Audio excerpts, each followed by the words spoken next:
늘 올라오는 글만 경청했었는데 제 경험담을 쓰려니 어디서부터 써야 할지 생각이 많아지는 하루예요. 하지만 제가 겪은 이야기, 구독자분들과 함께 같이 울고 웃고 하고 싶어서 경험담을 남긴답니다. 제 나이 38, 늦은 나이에 남편을 만나 결혼을 했어요. 그동안 일에 매여 결혼 생각은 꿈에도 꾸지 못했고, 만약 연이 닿지 않는다면 이대로 혼자 살아도 괜찮겠다 싶었던 마음 때문에 그렇게 서두르지도 않았던 결혼이었죠. 하지만 지금 남편을 만나고 제가 읽어낸 모든 것들을 포기할 수 있을 정도로 좋아했기 때문에 번갯불에 콩 구워 먹듯 결혼을 진행하게 되었고, 늦은 나이에 남편을 만난 만큼 행복했어요.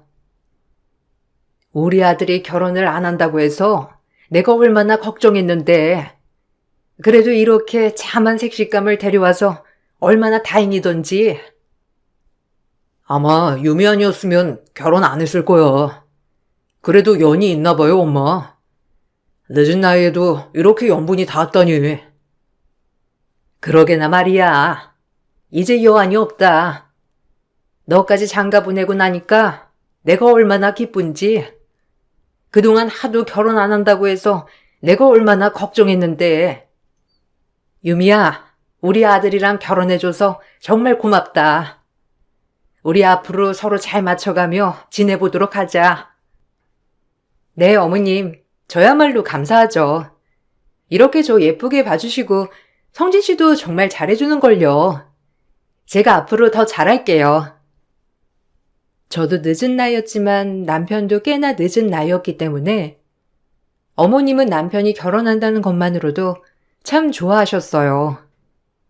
덕분에 저 역시 제가 생각했던 시월드가 아닌 정말 저를 사랑으로 대해주는 시월드를 만난 것 같아 기분이 너무 좋았죠. 하지만 복병은 따로 있었습니다. 시댁엔 결혼을 저보다 훨씬 먼저 한 형님이 계셨고, 나이는 저보다 5살이 어렸어요. 나이는 어렸지만 그래도 형님 동서 사이이니 제가 깍듯이 모셔야 한다고 생각도 하게 되었죠. 그리고 남편 집에 시집 온 지 이제 막 8년 차가 되었다고 하니 앞으로 잘 지내면서 지금처럼 시댁과의 관계를 좋게 유지해야겠다고 생각했어요. 하지만 어찌된 일인지 형님은 저를 그렇게 달갑게 생각하지 않았고, 은근히 저에게만 느껴지는 형님의 차가운 면이 보이기 시작하더라고요. 형님, 잘 지내봐요, 우리. 제가 나이는 더 많지만 그래도 형님이라고 깍듯이 모실 테니까 앞으로 많이 가르쳐 주세요. 그럼 당연하지. 나이가 무슨 상관이야? 애초에 나이 운운하는 것부터가 꼰대 아닌가? 나 이 집에 시집 온 지 8년 차야. 아무래도 동서보다 내가 아는 게 훨씬 많겠지. 앞으로 뭐 하려거든 나한테 먼저 의논하고 했으면 좋겠어. 예를 들어 어머님 용돈이라든지 말이야. 아, 네, 그럴게요. 그리고 혹시라도 제가 뭐 잘못하거나 한 거 있어도 바로바로 얘기해 주세요. 그래야 고쳐 나가죠. 그건 내가 알아서 할 거고. 근데 동서, 진짜 눈가에 주름 장난 아니다. 자글자글한 게 관리라도 받아야 하는 거 아니야? 나이가 많아서 그런가? 새색지 같지가 않아 어째? 이래서 때 되면 다 빨리빨리 결혼을 해야 한다니까. 역시 나이는 못 속여. 아무래도 그렇죠. 나이는 못 속이죠. 형님은 아직 팽팽해서 좋겠어요. 그래도 훅 갈지 모르니까 조심해야 해요. 뭐야? 지금 나 먹이는 거지? 하여간 이래서 나이 많은 것들은 문제라니까. 아, 됐고. 우리 잘 지내는 건 본인에게 달려있으니 잘해봐. 이건 뭔 소린가 싶었죠. 처음부터 절 썩 내켜하지 않는 모습에 조금 피곤하겠다 생각은 했지만 제 외모를 가지고 저렇게 말하는 형님을 보니 성격 알만했습니다. 처음엔 그래도 가족이고 형님이니 정말 잘 지내야겠다 싶었지만 이런 일이 반복될수록 저 역시도 형님과는 거리를 두는 게 낫겠다 싶었어요. 또 어머님이 계시거나 가족들이 있을 땐 얼마나 웃으며 돌변하던지 놀랐죠. 실제로 이런 일을 많이 드러나 봤지 제가 경험하게 될 거라곤 상상도 못했거든요. 형님은 그냥 저 자체를 미워하는 것 같았어요. 사회생활을 많이 해봤던 터라 저런 여우들의 속내를 금방 알아차릴 수 있었고 그저 맞대응하지 말자, 똑같은 인간은 되지 말자고 생각하며 그냥 흘려들었어요. 절 싫어하는 이유는 알 수 없지만 확실히 좋아하지 않는 건 금방 알아챌 수 있었거든요. 우리 며느리들끼리 무슨 얘기하나? 매번 큰애만 이렇게 있는 거 보다가 며느리 둘이 떡하니 있으니 내가 얼마나 든든한지. 그러게요, 어머님. 동서랑 제가 잘 지내면서 어머님 더 기분 좋게 해드릴게요. 형제들끼리 우애 있는 게 최고의 효도 아니겠어요? 그래도 동서가 뭐든 배우려고 하는 자세가 있어서 얼마나 기특한지 모른다니까요. 정말 서방님 누구랑 결혼할까 제일 궁금했는데 저희 집안에 이렇게 동서같이 좋은 사람이 들어와서 정말 다행인 것 같이 기분이 좋아요. 어머님도 그러시죠? 그러게나 말이다. 아주 똑부러지고 예쁘고 착하고 내가 여한이 없다니까. 우리 아들이 날 닮아서 보는 눈이 있어. 에이, 과찬이세요. 저도 부족한 거 많은데요, 뭐. 그래도 이렇게 칭찬들만 해주시니까 어깨가 으쓱해지는데요. 더 잘할게요. 아니야. 지금보다 뭘 더 어떻게 잘하려고. 동서는 그냥 존재 자체만으로도 괜찮으니까 지금처럼 있기만 하면 돼. 그래도 혼자만 며느리이다가 동서랑 같이 있으니까 너무 든든한 거 있죠? 요즘에 너무 기분이 좋은 것 같아요, 어머니. 그래, 네가 좀 많이 챙겨줘. 우리 큰 며느리잖니? 유미야, 첫째 보면서 많이 배워라. 얼마나 야물딱진지 몰라. 어머님이 계실 때 확연히 달라지는 형님을 보니 좀 소름이 돋았어요. 어릴 때부터 일을 오래 해왔던지라 그 정도의 눈치는 있었거든요. 어머님이 계실 때는 절 치켜 세워주며 살갑게 하다가도 어머님이 안 계실 땐 다시 표정부터가 안 좋아졌습니다. 그런 어머님은 아무것도 모른 채 그저 첫째 며느리라고 오히려 제 앞에서 형님을 치켜 세워 주시더라고요.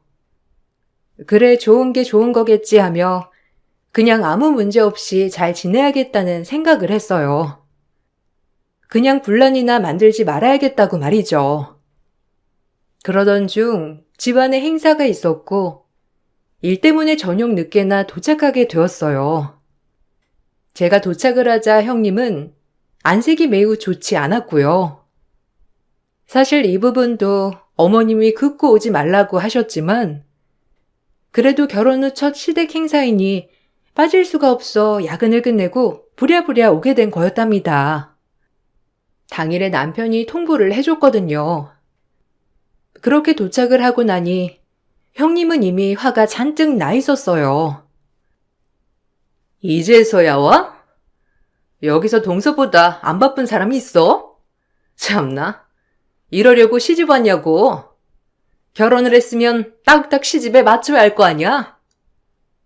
아, 회사 일이 너무 늦게 끝나가지고요. 죄송해요. 혼자 힘드셨어요? 다음번에 꼭 제가 일찍 와서 같이 도와드릴게요. 나이도 많아, 행동도 굼떠. 여우같이 일할 때만 쏙쏙 빠져나가. 뭐 하나 마음에 드는 게 있어야 곁을 주지. 에휴, 맘에 안 들어. 이래서 나이만 많은 게 민폐라는 거야. 동서는 지금 본인이 얼마나 민폐인지 모르지? 정말 꼴사납게도 민폐야. 알겠어? 나 같으면 회사를 안 가서라도 이 집이 어떻게 돌아가는지 볼 것 같은데 어쩜 지만 그렇게 생각하는지. 하여간 이기적이라니까. 네? 아무리 그래도 말이 좀 심한 거 아니에요? 제가 형님보다 손아래 동서지만 그래도 나이도 많고 최대한 잘하려고 하는데 어쩜 말을 그렇게 할 수 있으세요? 너무하시네요. 형님도 말조심 좀 해주세요. 아무리 손이의 동서라고 해도 못 참아요. 뭐? 나 지금 가르쳐? 나 이 집에 시집 온 지 8년 차야. 어디다 대고 나보고 이래라 저래라야? 이제 갓 들어온 며느리가 지금 일 좀 한다고 뻗대는 거야? 지금 나 집에서만 논다고 무시하는 거지? 동서 그 눈빛 얼마나 사람 짜증나게 하는 줄 알아? 자기가 늦었으면 사죄를 하고 석고대죄를 해도 모자랄 판에 감히 나한테 눈을 치켰어? 그래, 어디까지 하나 보자. 눈에 쌍심지를 켜고 저에게 뭐라고 하는 형님에게 어떻게 반응해야 할지 정말 모르겠더라고요. 그리고 주방에서 큰 소리가 나자 시어머니가 들어와 보셨고, 시어머니가 주방에 들어오자 형님은 언제 그랬냐는 듯이 다시 다정한 형님으로 돌아왔죠. 이 대목에서 정말 연극하는 사람인 줄 알았어요. 드라마에서나 보던 이중인격이 제 눈앞에 있으니 그저 당황스러울 뿐이었죠. 아니야, 괜찮아. 일 때문에 늦을 수도 있지 뭐. 내가 그런 것도 이해 못할까봐? 사회생활하는 사람이 다 그런 거지. 아니, 큰 소리가 왜 나나 했더니 내가 잘못 들은 게로구나. 그래, 유미야. 도우미 아주머니도 있으니까 너무 눈치 보지 마라. 일하는 게 보통 어려운 거니? 뭐 중요한 행사도 아니니까 너무 그렇게 미안해 안 해도 돼. 괜찮지, 첫째야? 어차피 너도 지금 왔잖니. 아주머니가 계시니까 우리 며느리들은 그냥 요런 거 정리정돈만 해주면 되니까 너무 신경 쓰지 마. 어머, 그럼요. 동서 나가서 일하는 거 뻔히 하는데 제가 설마 뭐라고 하겠어요, 어머님? 동서, 괜찮아요. 아, 형님도 지금 오신 거예요? 일단 그렇게 마음 편하게 말씀해 주셔서 감사해요, 어머님. 그래도 최대한 시간은 제가 잘 지켰어야 했는데요, 뭐. 앞으로 시간 주의해서 잘 볼게요. 그러니까 너무 걱정 마세요. 형님한테도 피해 안 가게 할 거니까 너무 걱정 안 하셔도 돼요. 오늘 이후로는 늦지 않을게요. 형님이 너무 뭐라 하시길래 걱정하는 것 같아서 미리 말씀드릴게요. 걱정 마세요. 내가? 에이, 오해야. 아주머니가 다 해주시는데 내가 힘들 게 뭐가 있어? 나 그렇게 꽉 막힌 사람 아니니까 걱정 마. 밖에 나가 일하는 사람 이렇게 참석하고 하려는 게 기특한 거지. 그러니까 너무 신경 쓰지 마. 나 그렇게 꽉 안 막혔다. 역시나 갑작스럽게 돌변한 태도에 정말 이제 소름이 돋았고 진짜 유치했어요. 시어머니는 저의 그런 모습을 보면서 흐뭇해 하시다가 다시 거실로 나갔고요. 세상에 이렇게 두 얼굴인 형님을 보고 있자니 웃음이 나왔고 인간이 어쩜 저렇게 겉과 속이 다를까 하면서 혀를 내둘렀죠. 그럼에도 불구하고 형님의 텃세는 심해지면 심해졌지 덜해지진 않았고 날이 가면 갈수록 저에 대한 견제는 계속되어 가더군요. 사람한테 견제를 받는다는 것이 이렇게 괴롭고 스트레스 받을 줄 몰랐어요.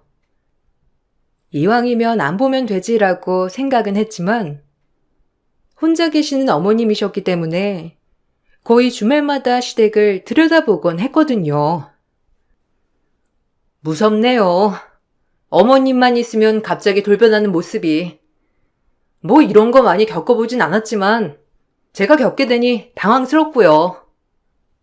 난 애초부터 동서 마음에 안 들었어. 일한다고 뻐기질 않나. 그 나이 먹도록 시집도 못 가다가 시집 와가지고 갑자기 어머니 사랑 독차지하는 것도 그렇고 누군 일 안 해봤나? 여하튼 동서 내가 벼르고 있으니까 행동 하나하나 조심해줘. 제가 뭘 조심해요? 형님한테 뭘 그렇게 잘못했다고. 어머님 눈치보다 형님 눈치가 더 보여서 뭘 할 수가 없어요. 어차피 형님도 지금 왔다면서요. 근데 뭐가 그렇게 불만이라고 저한테 이러시는지? 가족끼리 잘 지내면 얼마나 좋아요? 가족? 동서랑 나랑 가족이라고 생각해? 웃기지 마. 가족 같은 소리 하네. 난 동서 같은 사람 딱 싫어. 아무것도 모르는 척 하면서 사람들한테 예쁨 받고, 정작 본인 때문에 누가 뒤처지는 건 생각 못하고, 그러니까 나랑 안 맞는다는 거야. 애초에 차원이 다르지. 동서가 들어오고 나서 이 집의 관심과 사랑이 다 동서한테 집중되는 거 나 못 참아. 그러니까 행동 하나하나 조심하란 말이야. 형님은 말끝마다 저에게 행동을 조심하라고 했고, 제 존재 자체가 본인한테는 스트레스 받는 대상이니 더더욱 저에게 뭐라고 하더라고요.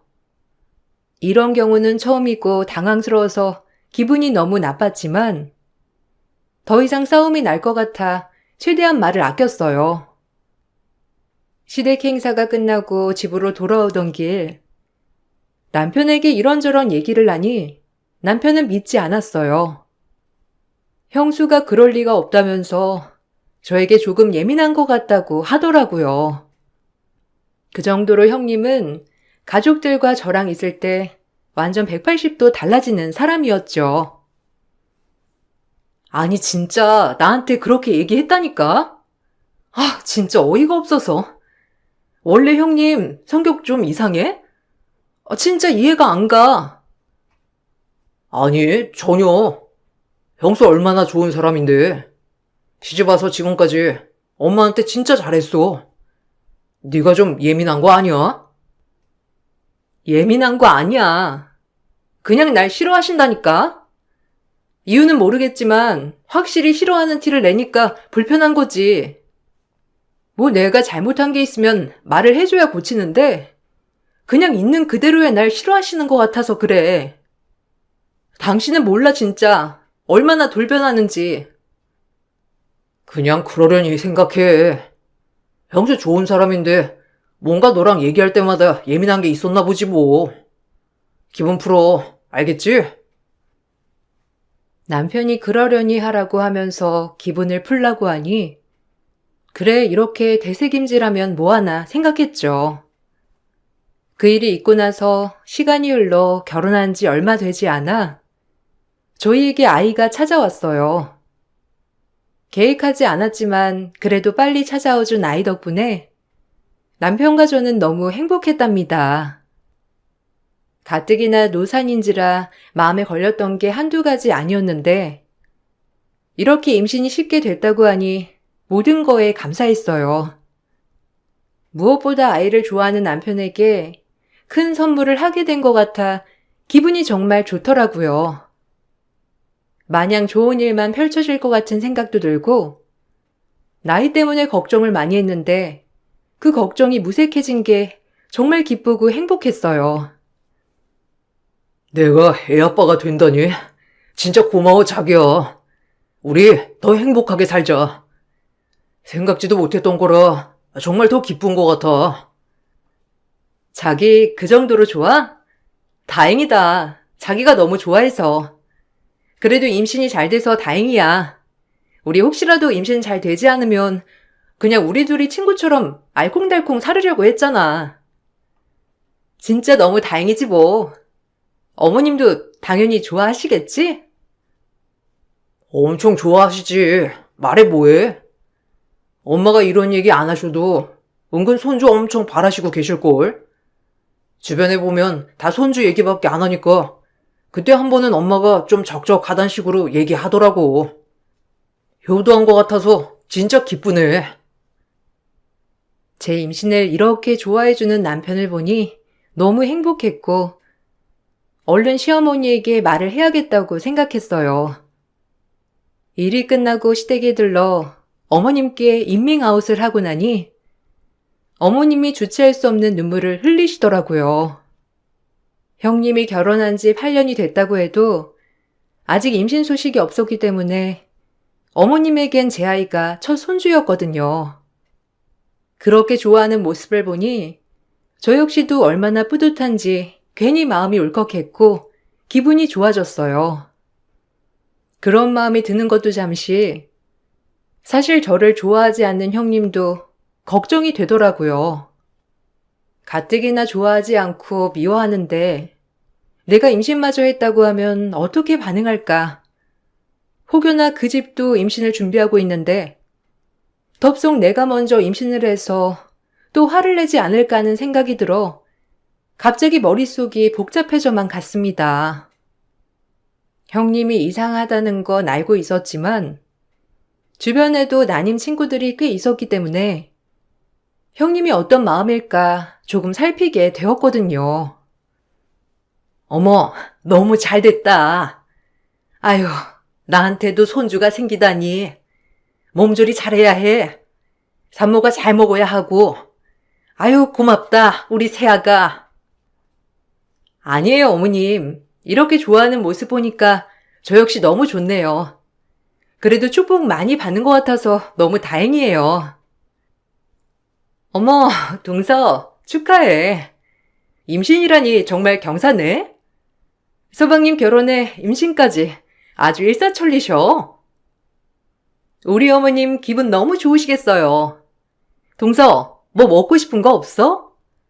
동서가 뭐 먹고 싶은 거 있으면 내가 해다 줄 수 있는데. 집에서 노는데 다 해줄 수 있지. 네? 아니에요. 축하해 주셔서 감사해요. 형님도 바쁘신데요, 뭘. 그래도 이렇게 생각해 주셔서 정말 감사합니다. 어머님 앞에서 이렇게 축하를 해준 형님이었지만 역시나 어머님이 안 계시자 형님은 저에게 또다시 막말을 퍼붓기 시작했어요. 잠시나마 형님 마음을 헤아렸던 제 자신이 싫어졌었고 뭐라고 해야 할지 모르겠더라고요. 형님은 뱃속에 있는 아이에게까지 막말을 퍼부으며 본인 스트레스를 풀었어요. 마음보가 저러니 되는 일이 없지라고 생각을 하게 되었답니다. 참나. 임신? 아주 가지가지하네. 사람 엿먹여? 지금 나도 임신 못해서 이러고 있는데 먼저 임신을 했겠다? 뭐 이게 뜻대로 되나요? 그리고 형님, 임신 준비하는 줄 몰랐어요. 알았다고 해도 어쩔 수 없는 일이지만요. 주변에 난임 친구들이 있어서 알아요. 마음 얼마나 안 좋을지. 그래도 축하까진 아니더라도 막말은 하지 않았으면 좋겠네요. 지금 나 엿먹이는 거잖아. 너 애초부터 학력 빵빵해, 전문직에, 나 기죽이더니 이제 임신까지 먼저 해서 사랑을 독차지해? 뭐요? 무슨 말씀을 그렇게 하세요? 그리고 기죽이다뇨? 혼자서 너무 피해망상에 젖어 있는 거 아니에요? 진짜 웃기네. 어머님 앞에선 그렇게 축하해 주더니 이젠 뒤에서 이런 식으로 갈구시겠다? 진짜 할 말이 없네. 내가 형님 대우해 줄 때 잘해요. 뭐야? 너 지금 또 나 임신 못했다고 무시하는 거지? 지금 그 표정 뭐냐고? 아주 고깝다는 표정. 네가 이래서 문제야. 지금 나 애도 안 생긴다고 코웃음 치는 거지? 네 어디 잘 나올 수 있나 내가 두고 볼 거야. 감히 날 무시하고 가르치려 들어? 너 자꾸 너너 할래? 내가 나이가 너보다 5살이나 많은데 그럼에도 불구하고 이렇게 대우해 주는 건데 끝까지 이게 지 잘났다고 하네? 너 원래부터 피해망상 있는 건 알았지만 오늘은 완전 열폭 아니니? 웃겨 진짜. 말 조심해. 그래야 나도 대우해 줄 거니까. 이제서야 본색을 드러내네. 너 아이 낳아서 네가 어머님 재산 독차지하려고 하는 거지? 나 그 꼴은 절대 못 보니까 그런 줄 알아. 그 나이 먹어서 서방님한테 시집 온 것도 다 재산 보고 온 거 아니야? 내 말이 틀려? 이제 막장이다. 너랑 나랑은 아주. 진짜 생각지도 못한 발언이네. 재산이라니? 그래서 여태까지 나한테 그랬던 거야? 그래, 어디 한번 망상쇼 잘해봐. 나 어머님 재산 아니어도 지금도 충분해. 그깟 재산 때문에 지금 너 이러는 거였니? 기막히다 정말. 인간 같지도 않아서 상종도 하기 싫다. 형님이 저를 싫어하는 게 이제서야 이해가 가더라고요. 그리고 그런 마음을 먹으니 아이도 안 생기지라는 마음이 들었어요. 처음엔 아이가 안 생겨서 안쓰러운 마음이 들었지만 저에게 저렇게까지 견제를 하면서 얘기를 하니 저조차도 좋게 받아들여지지 않았고 이젠 잘 지내고 싶은 마음조차 없어졌어요. 내가 굳이 왜 이렇게까지 해야 하나 싶었거든요. 그 일이 있고 임신 초기 입덧이 너무 심해서 살이 6kg나 빠지게 되자 시어머니 걱정이 이만저만이 아니었습니다. 물론 남편도 마찬가지로요. 아유, 너 힘들어서 어쩌니? 산모가 잘 먹어야 할 텐데 뭐 먹고 싶은 건 없고 당기는 것도 없는 거야? 걱정이다 진짜. 아, 네, 딱히. 그래도 제가 잘 먹어야 아이도 잘 클 텐데 딱히 먹고 싶은 게 없어서 진짜 걱정이긴 해요. 어쩔까요? 먹고 싶은 게 많으면 내가 이것저것 사다 줄 텐데 아무것도 먹기 싫다고 하니까 그게 더 걱정이지. 몸도 걱정되고. 동서, 그럼 물회 어때? 내가 물회 사다 줄까? 우리 친정언니가 진짜 입덧이 너무 심했는데 여기 집 물회 먹고 입덧 퇴치했잖아. 나 이번 주말에 친정 가는데 내가 오면서 물회 좀 사다 줄게. 물회 괜찮은 거지? 아마 입이 뻥 뚫릴걸?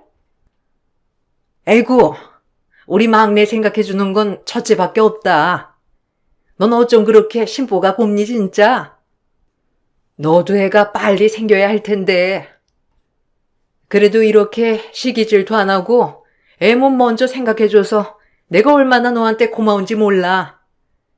아주 큰 며느리다워서 흐뭇해. 형님의 발언에 시어머니는 역시 우리 큰며느리라며 엄지척을 날리며 흐뭇해하였지만 전 속으로 찝찝하더라고요.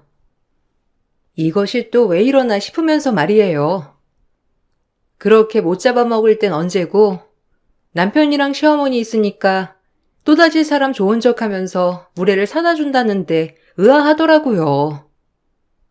형님의 친정이 포항이라서 이번 주말에 포항에 갈 예정이라며 저에게 사다 준다고 했어요.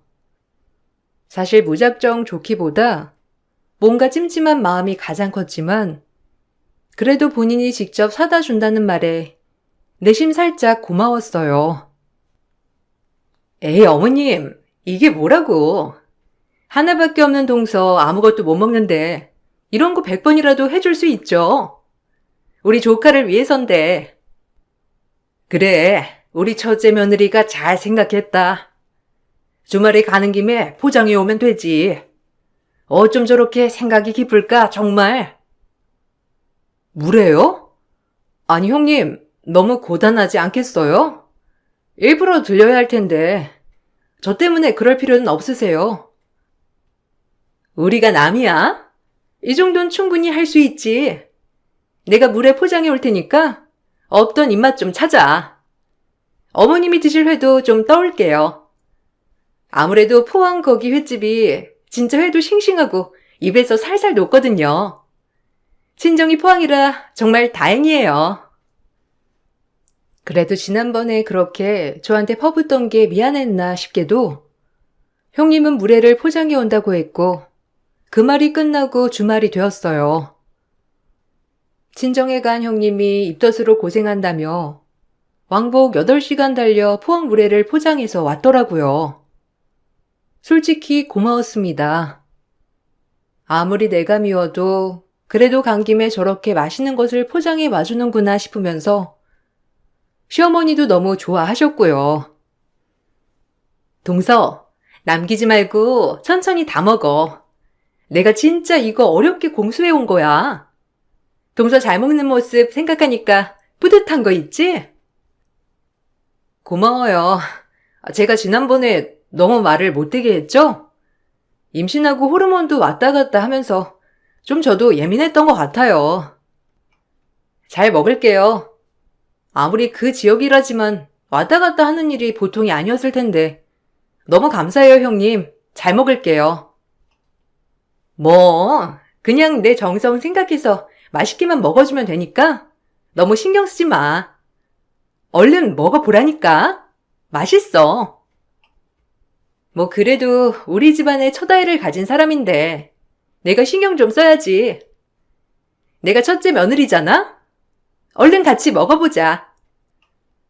나도 그날은 좀 선 좀 넘은 것 같아. 아무래도 아이에 대해선 나도 예민하니까. 집에 가니까 너무 후회되는 거 있지?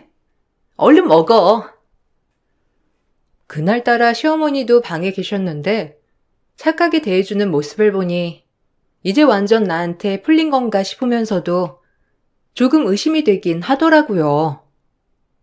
형님과 도란도란 식탁에 물에 2접시를 놓고 먹으려 하는데 형님이 잠깐 수저를 가지러 간다고 일어났어요. 전 혹시나 해 형님이 드실 용기와 쓱 바꿨고요.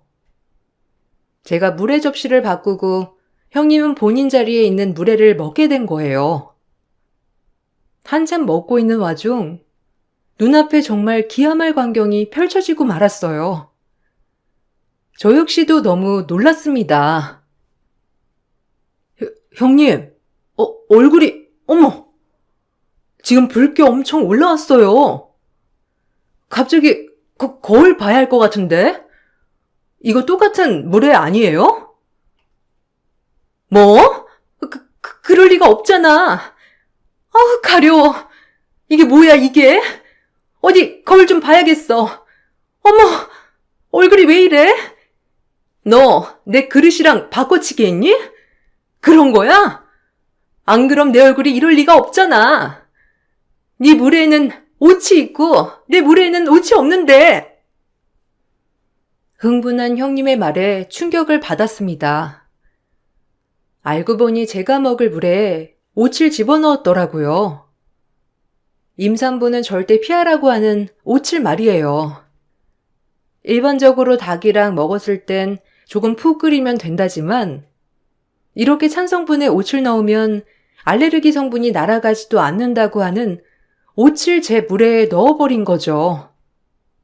그걸 전 혹시 몰라서 제 그릇과 바꿔치기를 한 거고요.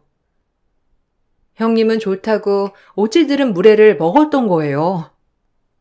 그 얘기를 들으니 정말 화가 나면서 혹시라도 임신 초기인데 아이가 잘못됐으면 어쩌지라는 생각과 함께 분노가 치밀어 올랐고 전 그대로 물회를 형님 머리통에 부어버렸습니다. 저희가 투닥투닥거리자 시어머니는 무슨 일이냐며 거실에 나와 보셨고 저희의 이야기를 듣더니 시어머니 또한 형님의 귀싸대기를 날렸어요. 형님은 그 상태로 쓰러져 당황해 했고요. 제정신이야? 나까지 모자라서 우리 애까지 해치려 들어? 나 저거 먹고 잘못됐으면 너 가만둘 것 같아니? 너 지금 진짜 선 넘은 거야. 아무리 나한테 골탕 먹이고 싶었다고 하지만 어떻게 애를 가진 사람한테 이런 짓을 할 수가 있어? 옷을 넣다니. 뭐야? 아니, 지금 이게 다 무슨 소리야? 그네 너 제정신이니? 네 얼굴 그래서 이렇게 된 거란 말이야? 이것이 진짜 미쳤나? 그래요. 다 제가 그런 거예요.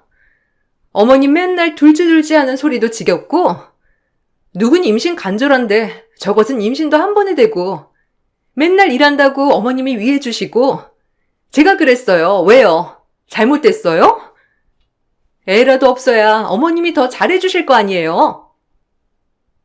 욕도 아깝다 진짜. 피해의식에 쩔어서 시기하고 질투하고 어머님이 예뻐해서 질투난 게 아니라 재산 때문이겠지. 말은 바로 해.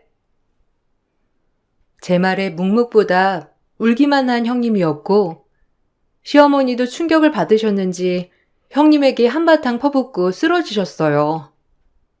그리고 이 소식을 알게 된 아주버님 제 남편 또한 분노에 들끓었죠. 시어머니는 절대 이 집에 들을 수 없는 며느리라며 아주버님에게 이혼을 종용하였고 아주버님 또한 사람에게 해를 끼친 사람과는 한 입을 덮고 살 수 없다며 이혼을 요구하였습니다. 내가 왜 이혼을 해야 해? 내가 이 집에서 8년 동안 얼마나 어머니 비위 맞추고 살았는데 나한테 떨어질 모가치는 있어야 할 거 아니야? 내가 저것 때문에 이 집에서 쫓겨나야 해? 하여간 저것이랑은 애초부터 악연이었어. 네 잘못을 끝까지 모르는구나. 너 같은 애랑 더 이상 못 살아. 살 떨려서 한 입을 덮고 살 수 있어? 나한테 뭘 먹일 줄 알고? 이혼 소송 걸 거야. 그렇게 알아. 합의 이혼이 되지 않자 아주버님은 이혼 소송까지 걸었고 형님은 이혼을 당했습니다. 그리고 저 역시 형님에게 받은 정신적 충격으로 인한 위자료 청구를 하였고요. 일부러 옷을 넣어 태아를 해칠 수도 있게 한 형님에게 떨어진 벌은 위자료와 함께 벌금형을 받았어요. 아무래도 제가 이걸 먹고 큰일이 날 수도 있었다는 것을 예상하고 말이죠. 형님은 길길이 날뛰었습니다. 그래도 이 집안의 재산이 포기가 안 됐던지 재산 분할과 본인도 위자료를 받아야 한다며 소송을 걸었지만 아주버님 이름으로 재산이 없었기 때문에 나눠받을 재산도 위자료도 없었어요. 그 여자 욕심에 채우라고 할 수 있겠네요. 자기야, 미안해. 그래도 우리 8년 동안 좋았잖아. 그러니까 다 잊고 새 출발하자. 내가 잠깐 눈이 멀었었나 봐. 용서해줘, 한 번만. 이제 보니 이 집에 붙어있던 것도 나 때문이 아니라 우리 집 돈 때문이었잖아. 더 이상 너같이 무서운 여자랑 못 살아. 이게 어디서 달라붙어? 8년을 우리 집을 기만하고 속이고 네가 그러고도 우리 가족이 되길 바래? 파렴치한 것. 그년만 아니었어도 저 이렇게 되진 않았다고요. 그러니까 저한테 기회를 한 번만 더 주시면 제가 정말 잘할게요. 형님은 끝까지 죄를 인정하지 않고 그저 한 번만 더 기회를 달라고 했지만 시댁 식구들은 철저히 외면했어요. 그리고 마음의 상처를 입었을 저에게도 시어머니와 시숙이 참 미안해 하셨고요. 다행히도 그런 충격을 받고도 아이는 무사히 건강하게 잘 자라고 있다고 하니 한편으론 안심도 되었어요. 이 일이 4년 전에 있었던 일인데 아직도 그때만 생각하면 무섭기도 합니다. 내가 그날 물회를 먹었다면 어떻게 됐을까 하는 생각이 들기도 하고 뭐 알레르기 반응이야 임산부가 먹을 수 있는 약을 먹으면 된다지만 그래도 혹시라도 지금 이렇게 예쁘게 자라고 있는 왕자님한테 조금의 해가 갔다면 어땠을까라고 생각하니 오싹하네요. 저도 제가 겪은 일이지만 저런 사람과 한때는 가족이었다는 생각에 아직도 어안이 벙벙해요. 그래도 지금은 제 주변에 나쁜 생각, 안 좋은 생각을 하는 사람이 없어서 무척이나 정신이 맑답니다. 여러분, 제 글을 읽어주셔서 감사드리고 모르는 사람이나 본인을 안 좋아하는 사람이 주는 음식은 살짝 경계해 보세요. 그럼 이만 제 글을 마치겠습니다. 감사합니다. 안녕하세요. 저는 늦은 나이에 마음 맞는 남자를 만나 결혼까지 생각했던 30대 후반 여자입니다. 부모님의 도움을 받아 소고기집을 운영하고 있어요. 부모님 밑에서 어렸을 적부터 식당 일을 배워왔었기 때문에 저 또한 자연스럽게 식당을 차리게 된 것 같습니다. 부모님께서 미리 다져 놓은 길을 제가 뒤따라 간 거라 그동안 쌓아오신 노하우를 제공받아 어렵지 않게 자리를 잡을 수 있었고 안정적인 매출을 올릴 수도 있었어요. 부모님 밑에서 잘 배워왔는지 확인하는 순간이었기 때문에 시험 때 옳은 것처럼 부담도 있었지만 많은 손님분들께서 만족하셨는지 재방문을 해주셔서 좋은 결과는 자연스럽게 따라왔고 그렇게 지역 맛집으로 자리매김할 수가 있었습니다. 그렇게 성공을 위해 정신없이 식당 일을 하다 보니 어느새 제 나이가 30 후반이 되어버렸고 부모님께선 제 얼굴만 보면 결혼할 남자가 그렇게 없냐며 속 다 하셨어요. 저도 부모님 얼굴을 볼 때마다 눈치가 보이기도 했었지만 인연이 없는 걸 억지로 만들 수도 없었기 때문에 고민이 많았었죠. 그런데 어느 날 엄마가 누군가를 저희 식당으로 데리고 오셨고 중요한 할 말이 있다면서 룸으로 안내 좀 해달라고 하더니 엄마와 같이 오신 중년의 여성분이 묵직한 서류 봉투를 제 앞에 꺼내 놓았어요. 무슨 상황인지 전혀 알지 못하던 상태라 어리둥절하면서 일단 서류를 꺼내 봤는데 그 안에는 상당히 많은 남자분들의 사진이 들어간 이력서 같은 거였습니다. 엄마한테 제 손에 들려있던 서류에 대해 여쭤보니 제 앞에 있던 중년 여성분은 결혼정보 업체에서 근무를 하시는 분이셨어요. 엄마는 식당 안에만 박혀서 10년 가까이 살고 있는데 어디서 인연을 만들겠냐며 요즘은 먹고 살기 바빠서 결혼정보 업체를 통해 인연을 많이 만들고 있다면서 일단 얼굴이라도 한번 보고 만나보는 게 어떻겠냐고 물어보셨습니다.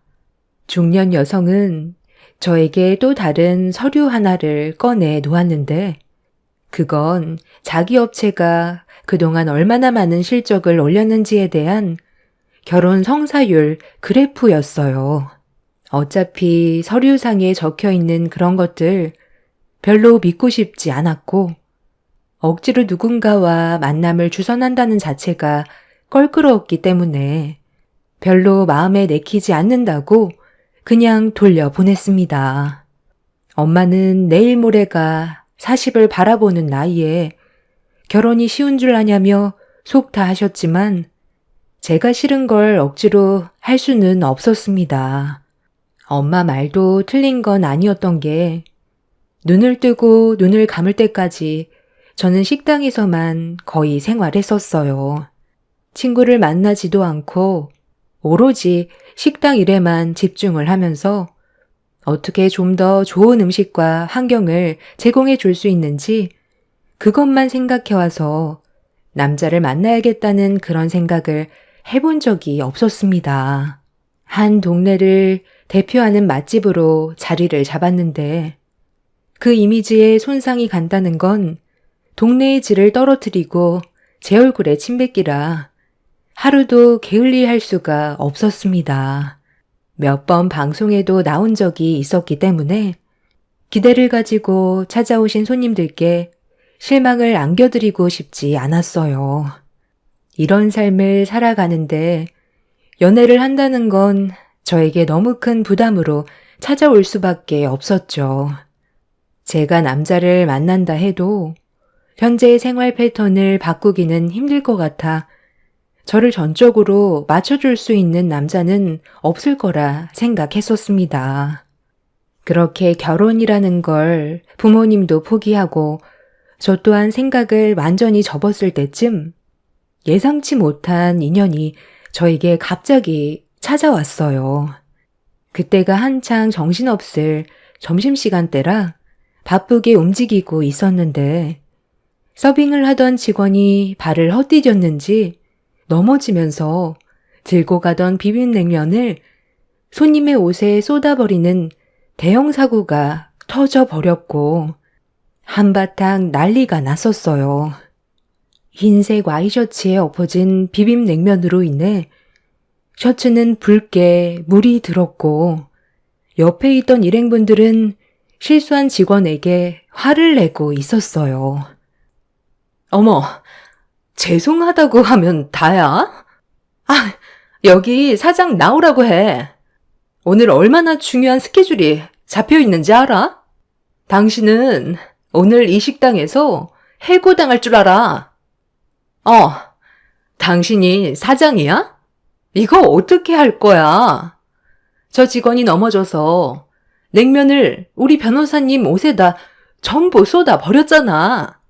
맛집이라고 해서 찾아왔더니 운영하는 꼬락서니가 아주 엉망진창이구만. 오늘 중요한 사건 하나를 해결해야 돼서 법정에 올라가야 되는데 당신들 때문에 패소하면 책임질 거야? 이 정장이 얼마짜리인데? 아, 정말 죄송합니다. 피해보신 부분에 대해서는 충분히 보상 처리해 드리도록 하겠습니다. 직원이 저희 식당에서 일을 한 지 며칠 안 돼서요. 아, 괜찮습니다. 사람이 살다 보면 실수도 할 수 있는 거죠. 신경 쓰지 않으셔도 됩니다.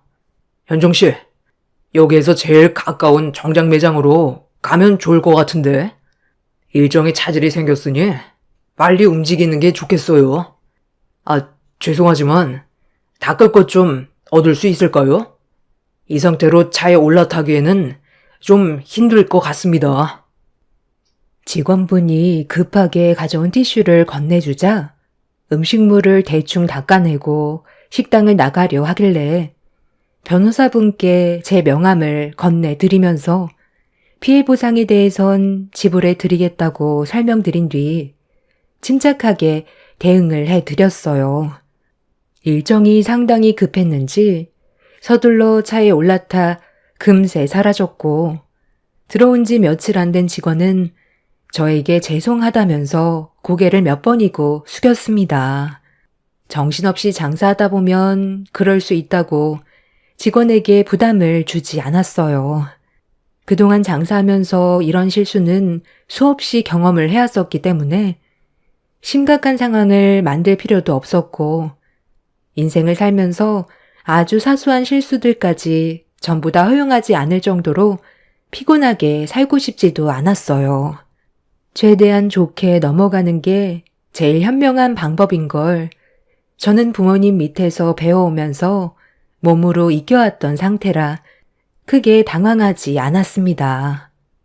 직원의 실수를 크게 생각하고 그날 하루 식당을 운영한다면 직원 전체 분위기가 가라앉기 때문에 제가 제일 처신을 잘해야 했어요. 그래서 아무렇지도 않은 척 더 열심히 움직였고 그렇게 그날도 무사히 하루를 마무리하기 위해 마감을 할 수 있었습니다. 식당 문을 닫기 위해 정리를 하고 있는데 누군가 식당 문을 열고 들어왔어요. 청소를 하다 고개를 돌려보니 점심시간 때 피해를 드린 손님이었습니다. 식당 분위기를 파악하고 있던 손님은 벌써 마감이 됐냐고 주변에 먹을 만한 식당이 없어서 찾아왔다며 저녁 식사가 되냐는 말에 저는 식사를 제공해 줬어요. 그렇게 저녁상을 차려준 뒤 좀 전에 있었던 사고에 대해서 발생한 피해 금액에 대해서 금전적인 보상을 해드리겠다고 하자 식사를 하시던 그 남자는 그 정도는 눈 감아 줄 수 있어야 되지 않겠냐며 괜찮다면서 식사에 집중을 하고 있었습니다. 변호사는 정장 한 벌이 본인에게는 크게 부담되지 않는 옷값이지만 식당에서 일하는 직원은 한 달 월급이 될 수도 있는 거라면서 마음 넓게 포용해 줄 수 있어야 한다면서 세상을 너무 팍팍하게 살아가고 싶지 않다는 말로 분위기를 풀어나갔습니다. 그런 모습을 지켜보고 있던 저는 사람이 참 괜찮다고 생각을 했었는데 그런 일이 있고 난 이후부터 그 남자는 저희 식당에 자주 찾아오면서 그렇게 단골 손님이 되었습니다. 얼굴을 자주 보다 보니 가까워질 수 있는 사이가 되었는데 그런 관계가 서로에게 호감이 생기게 되었는지 어쩌다 보니 그 남자와 저는 연인 사이가 되어 있었습니다. 저와 성격이 너무 잘 맞아서 그런지 저도 모르게 그 남자에게 푹 빠져 있었어요. 비슷한 성격을 가진 사람을 찾기란 식당 일을 하는 저에게는 하늘의 별 따기나 마찬가지였는데 이런 사람이 제 옆에 있다는 것만도 정말 고마운 일이었습니다. 그렇게 서로 알고 지낸 지 한 3개월 정도 시간이 지났을 시점에 그 남자가 갑자기 저에게 결혼에 대한 얘기를 꺼냈어요. 서로 알아간 지 3개월밖에 안 된 상황이라 좀 당황스럽긴 했었습니다. 우리가 서로 알고 지낸 지 3개월 정도밖에 안 됐어도 서로가 통하는 게 있잖아. 결혼은 당연히 신중해야 되겠지만 지금까지 서로 만나오면서 느낀 감정과 여러 가지 상황들을 봤을 때 비슷하게 통하는 부분들이 많았고 앞으로도 우리 관계 문제 없을 것 같은데 더 오랜 시간 만나서 서로에 대해 알아가는 시간을 가지는 것보단 결혼에 대해 생각해 보는 게 어떨까? 너나 나나 곧 있으면 40인데 그 전에 결혼하는 게 좋지 않겠어? 글쎄, 내가 아직 결혼에 대한 확신이 있는 건 아니라서 좀 더 신중했으면 하는데, 우리가 나이가 있다 보니 당연히 급한 건 알겠는데, 이제 만난 지 3개월 막 지났잖아. 급할수록 돌아가라는 말도 있듯이, 못해도 1년의 시간 동안은 서로 좀 더 알아가는 게 좋을 것 같아. 결혼할 상대가 나타나면 사계절은 겪어보고 생각해 보라잖아. 우리 사이가 충분히 좋다는 건 알지만 신중해서 나쁠 건 없다는 거야. 나도 당연히 결혼하고 싶은 마음이 전혀 없는 건 아니고 뒤에서 부모님의 따가운 시선도 많이 부담스럽긴 하지만 그럴 때일수록 침착하게 행동하는 게 더 큰 피해를 막아낼 수 있는 방법인 것 같아. 내가 식당 일을 하면서 항상 느끼는 거지만 시간이 없다고 뭐든 급하게 일을 진행하면 꼭 크고 작은 사고가 한 번씩은 터지더라고. 그래서 급할수록 돌아가려는 거야. 내 마음 이해 못 해주는 거 아니지? 그 사람과 저는 한참 동안 진지하게 대화를 이어나갔어요. 결혼이라는 게 사랑하는 사람과 평생 행복하게 살면 좋겠지만 그 선택이 평생을 후회할 만큼 잘못된 선택일 수도 있기 때문에 제 인생에 오점을 남기지 않기 위해 좀 더 침착할 필요가 있었습니다. 제가 모르는 또 다른 무언가가 저를 힘들게 할 수도 있다는 그런 두려운 마음이 더 컸던 것 같아요. 그 사람도 그런 제 의견을 존중해 주었지만 그때 나눴던 대화에서 서로가 생각하는 차이가 있어서 그런지 저에게 실망한 듯한 얼굴이 표정에서 보였습니다. 그래도 제 입장에 대해 이해해 줄 거라 생각했었고 저희는 다시 금세 예전처럼 좋은 사이로 지내고 있었는데 어느 날 그 사람이 갑자기 저녁에 누군가를 식당으로 모시고 왔어요. 서로 얼굴을 마주한 순간 저는 단번에 남자친구의 어머니라는 걸 알 수 있었고 갑작스러운 돌발 행동에 놀란 저는 최대한 침착하게 대응을 하면서 남자친구한테 어떻게 된 일이냐고 물어보자 갑자기 사무실로 찾아왔는데 저녁 한 끼 대접하지 않고 어떻게 그냥 돌려보내냐면서 그나마 제가 장사하는 식당이 근처에서 제일 좋은 것 같아 모시고 온 거라고 이해해달라며 룸 안으로 들어갔어요. 제가 이미 누군지도 알고 있는 듯한 표정이셨고 남자친구의 어머니는 식당 안의 분위기를 살펴보면서 음식을 주문하셨습니다. 제가 직접 주방에 들어가 식사 준비를 하려고 했는데 저와 대화 좀 하고 싶다면서 자리에 앉아보라는 말에 직원에게 음식 주문을 부탁한 뒤 남자친구의 어머니와 얼굴을 마주보고 앉았습니다. 말 안 해도 내가 누군지 알겠죠? 일단 분위기가 서로 어색한 것보단 자연스러운 게 좋으니까 말은 편히 하도록 할게요. 식당에 꽤 신경을 많이 쓰는 것 같네. 먼지 하나 없이 아주 깨끗하게 잘 운영하고 있는 걸로 봐선 보통 성격은 아닌 것 같아. 거의 완벽주의자에 가까운 것 같은데 내가 그동안 살면서 별의별 고깃집은 다 가본 것 같은데 보통 테이블이나 의자에 기름 먼지가 튀어서 끈적거리는 경우가 많거든. 여기는 어떻게 테이블 위에 끈적거림이 하나도 느껴지지가 않네.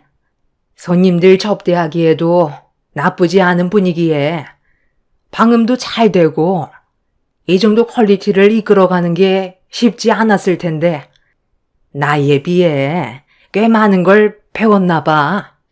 내가 대충 듣기론 부모님 밑에서 어렸을 적부터 식당 일을 배웠었다면서 부모님께서도 고깃집을 운영한다지? 이런 고깃집은 한 달에 얼마 정도 매출이 나오나? 민감한 부분이면 말 안 해줘도 되지만 그래도 손님들이 꽉 차 있는 걸로 봐선 적지 않은 매출을 올릴 것 같은데 내 아들 직업은 알고 있지? 변호사로 일을 하고 있기 때문에 어느 정도 급에 맞는 그런 배우자를 찾고 있었거든. 식당 하나 운영한다고 해서 별로 관심 없었는데 그래도 꽤 진지하게 만나고 있는 것 같아서 어떤 사람인지 궁금해서 온 것뿐이니까 너무 부담스럽게 생각하지 말고 편하게 엄마처럼 생각해 줬으면 좋겠어. 내가 말라서 불편한 건 아니지?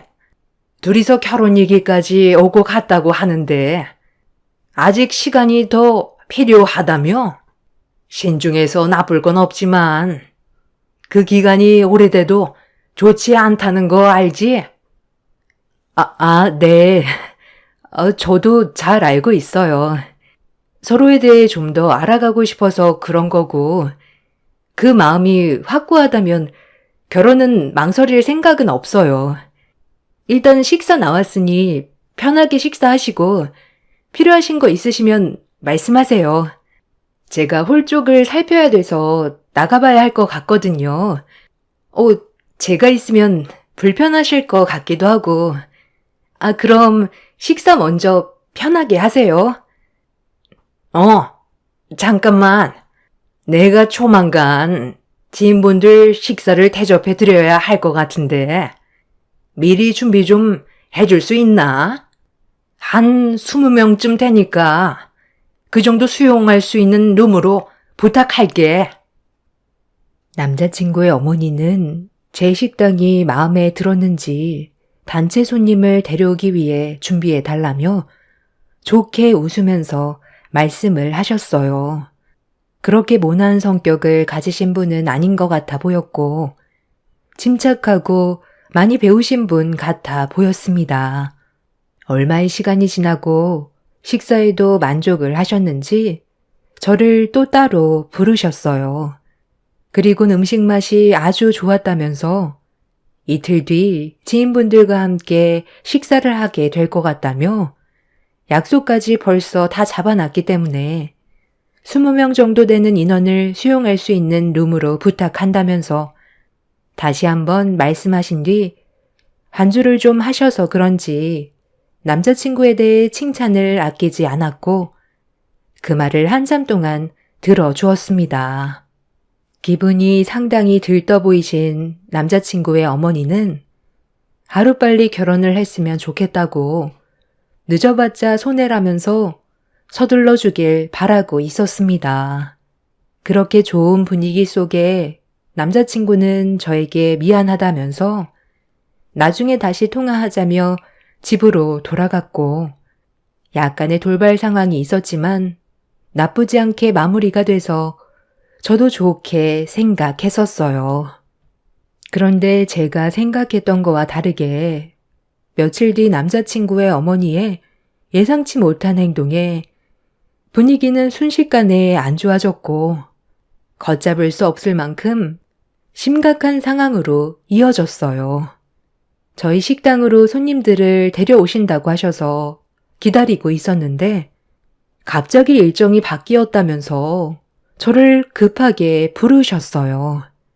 문자로 위치를 보내주시길래 확인해보니 멀지 않은 곳이었고 어떤 상황인지 몰라 확인을 해보기 위해 차를 타고 남자친구 어머니가 부른 장소로 향하게 되었습니다. 그렇게 도착을 하니 그곳은 고급 등심집이었어요. 제 식당보다 훨씬 더 비싸 보이는 곳이었는데 차에서 내리는 순간 식당에서 많은 사람들이 줄지어 밖으로 나오고 있었습니다. 그리고 제일 뒤늦게 나온 남자친구의 어머니는 저에게 반가운 손짓을 하고 있었어요. 저는 영문도 모른 채 어리둥절해 하면서 남자친구의 어머니에게 가까이 다가갔는데 그 옆에 한 여자가 찰싹 붙어서 저를 위아래로 훑어보고 있었습니다. 알고 보니 남자친구의 여동생이었는데 시선이 곱지는 않았습니다. 너희 식당으로 가려 했는데 내 지인들이 여기가 새로 생긴 식당이고 분위기도 좋다고 해서 일정을 갑자기 바꾸게 됐다. 너를 여기로 부른 이유는 내가 글쎄 지갑을 안 가져왔지 뭐야. 네가 대신 음식값 좀 내주면 좋겠는데 미안하지만 급해서 그러니 부탁 좀 해도 되지? 얼마 안 나왔어. 내 지인들이 전부 입이 짧아서 260만 원 정도 나왔는데 등심집에서 이 정도면 정말 적게 나온 거잖아.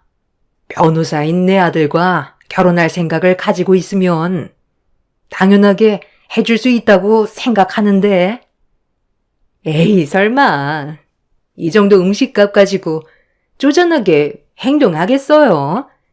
앞으로 우리 집안 새언니가 될 사람인데 첫인상부터 좋게 각인이 돼야 결혼 생활이 편해지죠. 언니 인상부터가 통 커 보이는데 260만 원 정도면 껌값 아닌가? 우리 오빠 정말 잘 나가는 변호사인 거 알죠? 언니가 그 작은 식당에서 장사해서 아무리 많이 벌어도 우리 오빠가 버는 수익과는 비교도 안 되는데 그냥 금덩이가 알아서 굴러 들어온 거나 마찬가지잖아요. 저는 솔직히 우리 오빠가 결혼 안 했으면 좋겠거든요.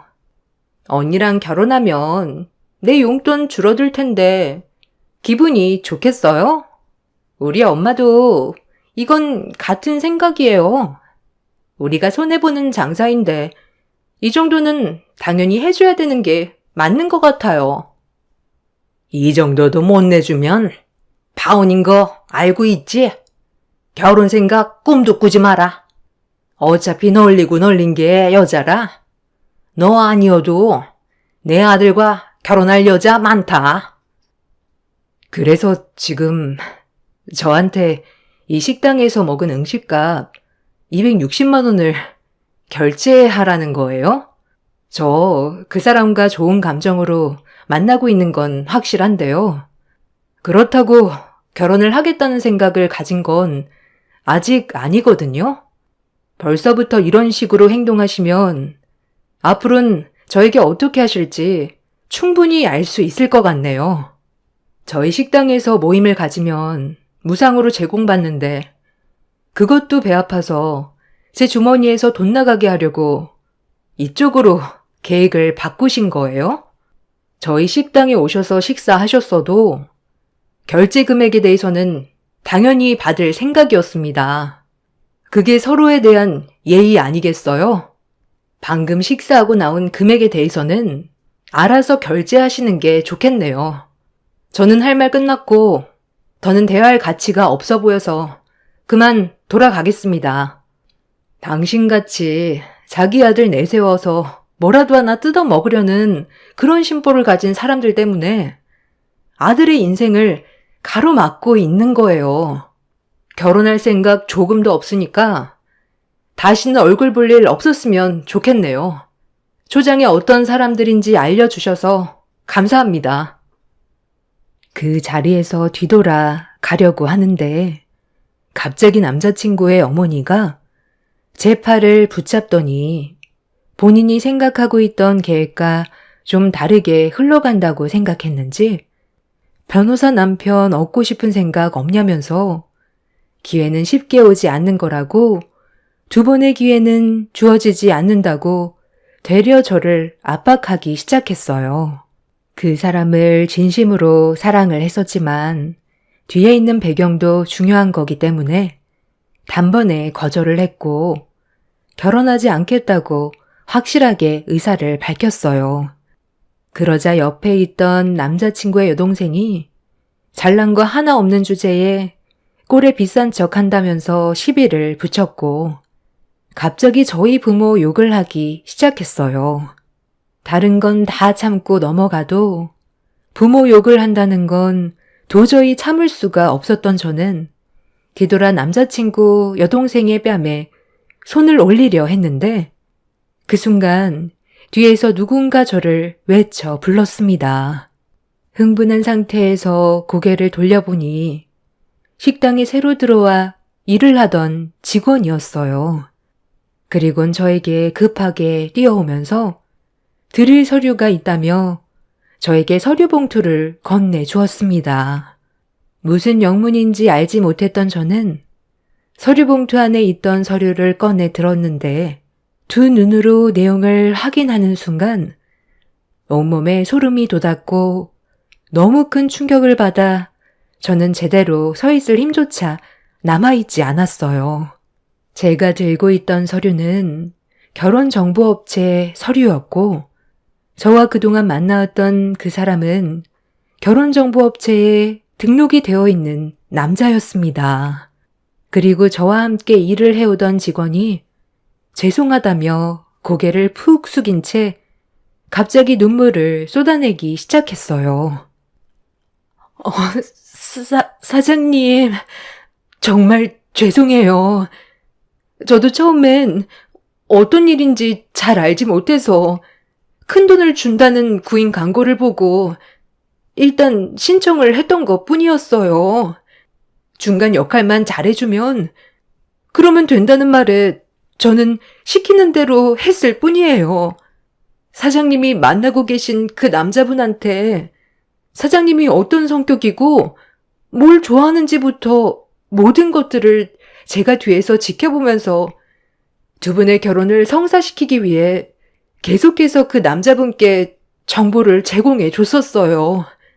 결혼정보업체 사장님이 결혼만 성사가 된다면 그에 따른 인센티브도 두둑히 챙겨준다는 말에 끝까지 붙잡고 있었는데 며칠 전에 잠깐 결혼정보업체 대표님을 만났을 때 그 옆에 사장님과 만나고 있던 남자친구분이 사장님이 마음에 들지 않는다면서 다른 여자로 바꿔달라며 불만을 털어놨었어요.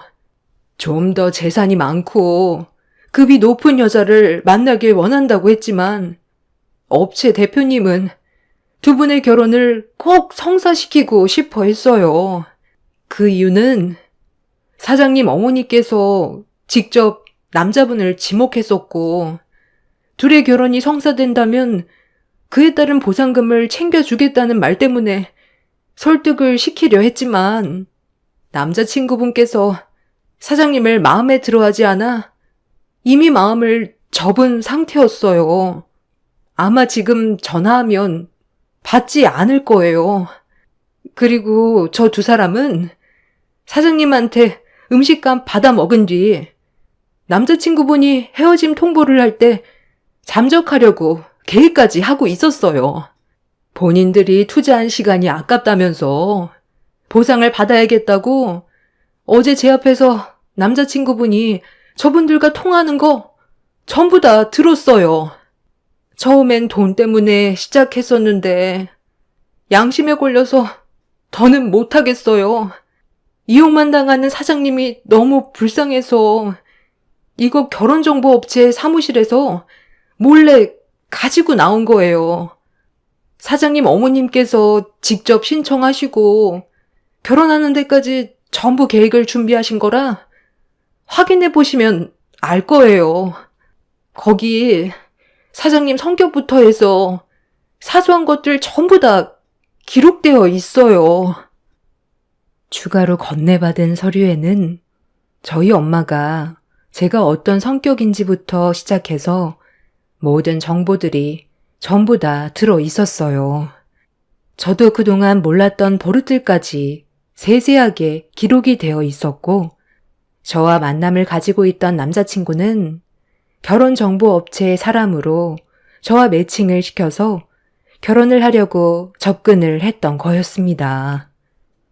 냉면 그릇을 쏟을 때부터가 계획의 시작이었고, 저를 향하고 있던 그런 마음은 진심이 아닌 전부 거짓으로 결혼을 하기 위한 계획일 뿐이었어요. 그동안 결혼을 못했던 이유가 여러 가지 있었겠지만, 이런 식으로 저에게 접근한 것도 모자라 본인이 마음에 들지 않는다고 변심으로 인해 그동안 투자한 시간이 아까워서 음식값으로 제공을 받으려 했던 그런 악한 심보를 듣게 된 순간 너무 큰 배신감과 충격에 그 자리에서 주저앉아 버렸습니다. 저는 그 자리에서 그 사람들의 일가족을 경찰에 사기죄로 신고를 했고, 제가 받은 피해에 대해 법적 처벌을 진행했어요. 모든 사실을 알면서 숨기고 있었던 직원의 얼굴을 보던 그 사람들은 돈을 받아놓고 배신했다면서 길거리에서 난장판을 만들어 놨었네요. 이 문제로 저희 부모님이 경찰서로 찾아오셨고, 저와 잠깐 만남을 가졌던 남자친구도 경찰서로 소환이 되었습니다. 저는 얼굴을 보자마자 뺨에 손을 올렸어요. 그리고 엄마한테 너무 큰 실망을 하게 된 저는 2번 다시 얼굴 볼 일 없을 거라고 화를 냈습니다. 아빠도 이런 사실을 전혀 모르고 있었는지 사색이 된 얼굴로 엄마를 바라봤었죠. 엄마의 이기적인 행동 때문에 제 인생을 송두리째 망치려 했던 잘못된 계획이 부른 처참한 결과였고, 이 문제가 있고 난 이후 제 주변에 있는 사람들이 진실한 사람들인지 헷갈릴 정도로 사람 만나는 걸 두려워하기 시작했습니다. 엄마는 모든 게 저를 위한 길이었다고 했지만 제가 봤을 때는 그 반대였어요. 뒤늦게 잘못을 인정하셨지만 너무나 실망한 나머지 마음이 조금도 열리지 않습니다. 요즘 일도 손에 잡히지 않고 밖으로 나가지도 못하고 있어요. 식당은 직원들이 장사를 하고 있지만 이런 식으로 운영할 바엔 차라리 폐업 처리하고 쉬는 게 어떨까 생각 중입니다. 아무리 제가 홍기가 한참 지났어도 이런 식으로 사람의 인생을 함부로 만들어가려 했던 엄마와 결혼정보업체 사람들, 그리고 저를 이용만 하려 했던 거짓 남자친구 식구들 또한 법적으로 전부 소송을 준비하고 있는 중입니다. 절대 선처 없고 용서하지도 않을 겁니다. 정신적인 충격에서 벗어나지 못하고 있는 지금 현재, 엄마는 저에게 끊임없이 연락을 취하고 있지만 진정으로 딸을 위한 방법은 아니었다고 생각해요. 여러분들께선 저희 엄마가 정말 저를 위해서 한 행동인 것 같나요?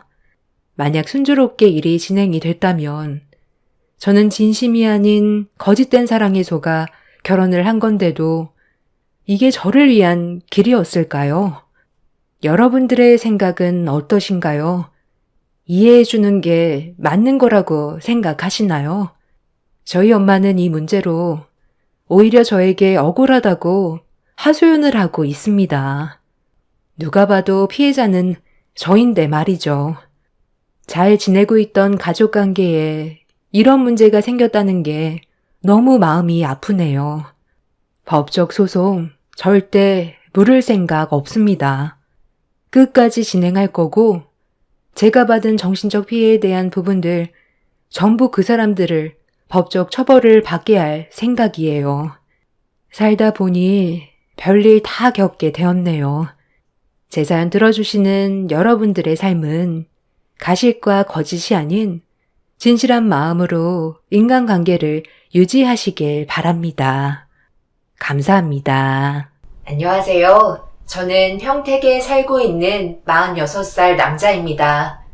인생을 함께 하기로 약속한 순간부터 지금까지 단 한 번도 의심해 본 적 없었고 그동안 믿고 살아왔었는데 처음 느껴보는 배신에 제 눈에서는 피눈물이 흐를 정도로 마음이 찢어질 것만 같습니다. 그래도 살아야 하는 이유가 있기에 저에게 주어진 상황에서 최선을 다해 열심히 살아가고 있습니다. 올해 중학생이 된 제 딸은 아무래도 평범한 직업을 가지고 있지 않는 제가 또다시 사고가 날까봐 걱정을 많이 하고 있어요. 지금은 재활치료에 힘쓰고 있는 상태입니다. 저는 다른 사람이 쉽게 할 수 없는 직업을 가지고 있는데요. 산악구조대원으로 등반사고로 도움이 필요하신 분들을 구조하는 역할을 하고 있습니다. 그렇기 때문에 많은 지식이 있어야 하고 항상 현장에 출동을 하면 위험이 뒤따르는 직업이죠. 그리고 제 딸은 얼굴만 마주치면 다른 직업을 알아보길 원하고 있어요. 저에게 불행이 찾아올까봐 언제나 걱정을 하고 있고 혼자가 되는 걸 상상하기 싫다며 이번 사건 이후로 다른 직업을 알아보길 원하고 있습니다. 저도 일이 이렇게 될 거라고는 예상하지 못했었기 때문에 딸에게 너무 미안하기만 하네요. 그래서 최근 들어 많은 고민에 빠져 있습니다. 앞으로 어떻게 살아가야 할지도 걱정이고 제 몸이 완벽하게 회복이 될 수 있을지 아직까지도 확실치가 않습니다. 하루빨리 정상적인 삶을 살고 싶을 뿐이네요. 유난히 더웠던 작년 여름에 등산객의 사건 사고가 상당히 많았습니다. 아무래도 전염병으로 인해 자유롭게 움직이지 못하다 보니 산을 더 많이 찾는 듯 싶었어요. 답답함을 풀기 위해 오르시는 분들 또는 실업자가 돼서 많은 고민에 쌓여 힘든 상황들을 조금이나마 잊어버리고 싶어 산에 오르시는 여러 가지 사연을 가지고 계신 분들이 많으셨죠. 그리고 등산객이 많을수록 그만큼 저희 산악구조대원이 긴급 출동해야 될 상황도 잦아지면서 많은 분들을 구조하게 되다 보니 체력적으로도 점점 한계를 느끼고 있었습니다. 산악구조대라는 직업이 교대로 24시간을 대기해야 되기 때문에 언제 어디서 무슨 돌발 상황이 일어날지 몰라 언제나 긴장 상태를 유지하고 있어야 합니다. 그런데 어느 날 저에게 예상하지 못한 일이 터지면서 돌이킬 수 없는 결과가 따라오게 되었네요. 등산객 한 분이 추락사고가 있어 신고 접수가 들어와 현장으로 출동을 했는데 그날이 비가 꽤 많이 온 날이었어요. 아무래도 중심을 잘 잡지 못하고 미끄러짐 사고를 당한 걸로 추정을 하며 필요한 장비를 챙겨 서둘러 현장으로 출발을 했습니다. 그렇게 대원들과 추락 지점에 도착을 했는데 저희가 생각했던 것보다 위치가 상당히 안 좋았어요. 안개도 자욱했고 가파른 절벽 밑에 고통스러워하는 한 남성분의 목소리가 도움을 요청하고 있었습니다. 저와 일부 대원들은 목소리가 들리는 쪽으로 로프를 연결시켜 남성분이 있는 목표 지점으로 천천히 내려가 사고 현장을 확인해 보니 예상했던 대로 골절상을 입은 상태라 구조 헬기의 도움을 받아야만 했어요. 그렇게 움직이지 못하는 등산객의 몸을 고정시키기 위해 들것으로 옮겨주었고, 저체온증이 오고 있어 체온을 유지할 수 있는 담요를 덮어주었습니다. 비가 왔던 상태라 등산복이 젖어 있어 열 손실이 빨라 여름에도 저체온증에 걸릴 수 있는 환경에 놓여 있었죠. 만약 저희가 조금이라도 현장에 늦게 도착했다면 움직일 수 없을 만큼 부상을 입었기 때문에 저체온증으로 인한 심정지가 올 수도 있을 만큼 상황은 위급했었네요. 분명 진입 금지 팻말을 붙여놨는데 위험한 걸 알면서도 왜 무리하게 등반을 했냐고 물어보니 가파른 절벽 위에 올라가 사진 한 장 남기고 싶었다는 게 이유였습니다. 진입하지 말라는 경고를 무시하고 안전 또한 지키지 않던 한 사람의 이기적인 행동이 여러 사람들에게 피해를 주는 상황인 걸 알면서도 정작 자기 자신은 산을 잘 타기 때문에 사고가 나지 않을 거라고 생각했었다는 말에 너무 어이가 없었습니다. 그렇게 생각 없는 행동으로 사고를 유발한 등반객을 구조헬기로 응급실에 보낸 뒤 저희도 복귀하려고 움직이고 있는데 그동안 피로에 누적이 많았는지 갑자기 다리에 힘이 풀려버렸고 비에 젖은 이끼에 발을 헛디디면서 순식간에 미끄러져 추락하고 말았습니다. 너무 갑작스럽게 일어난 돌발 상황이라 구조대원분들도 급하게 제 이름을 외쳐 부르며 떨어진 상태로 고통스러워하고 있는 저에게 달려와 2차 구조를 시작하게 되었습니다. 문제는 구조 헬기가 다시 오는데도 시간이 걸려 응급실에 도착하는 데까지 오랜 시간이 걸리게 되었네요. 그렇게 예상하지 못한 결과로 인해 수술을 받은 뒤에 병실로 옮겨졌지만 어느 정도 시간이 흐르면 회복이 될 거라고 생각했던 거와 다르게 수술을 담당했던 의사가 제 몸 상태를 아내에게 설명하기 시작했습니다. 그리고 제 귀에 들린 건 하반신 마비가 올 수 있다는 수술 결과를 듣게 되었고 그때부터 저희 집안은 나락으로 떨어지게 되었네요. 내가 뭐라고 그랬어? 당신 언젠가는 큰일 한번 겪게 될 거라고 그랬지? 이제 어쩔 거야? 우리 앞으로 어떻게 살아야 하냐고? 너는 이제 막 수술 끝나고 정신 차린 내 아들한테 할 말이 그거밖에 없는 거야?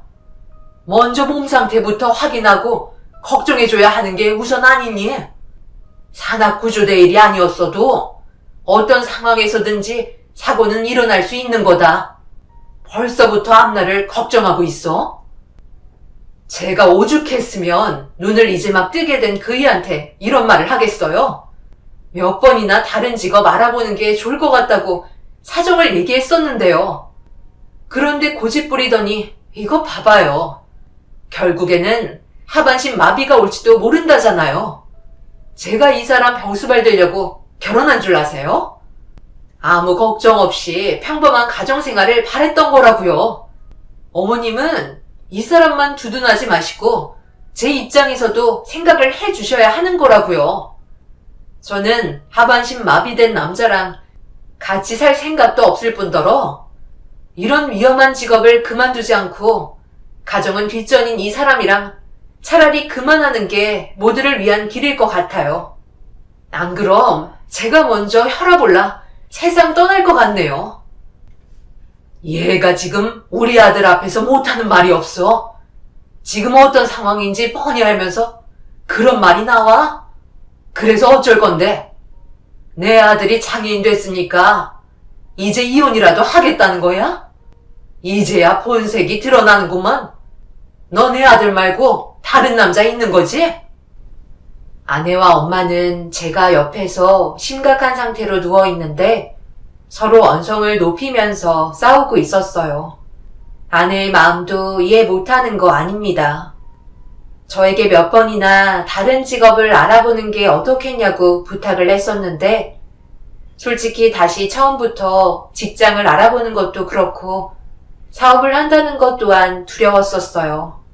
그래서 선뜻 말을 하지 못했었는데 이런 제 옆을 지켜주고 있던 아내는 언제나 가슴 졸이며 살아야 한다고 괴로워하고 있었습니다. 그런데 예상한 대로 일이 터지게 되었고 저는 아내의 말을 듣지 않는 남편이 되어버렸던 거죠. 그러니 욕을 먹어도 할 말이 없었습니다. 그리고 의사의 진단대로 제 하체는 아무런 감각도 없었고 움직일 수도 없는 상태가 되어버렸네요.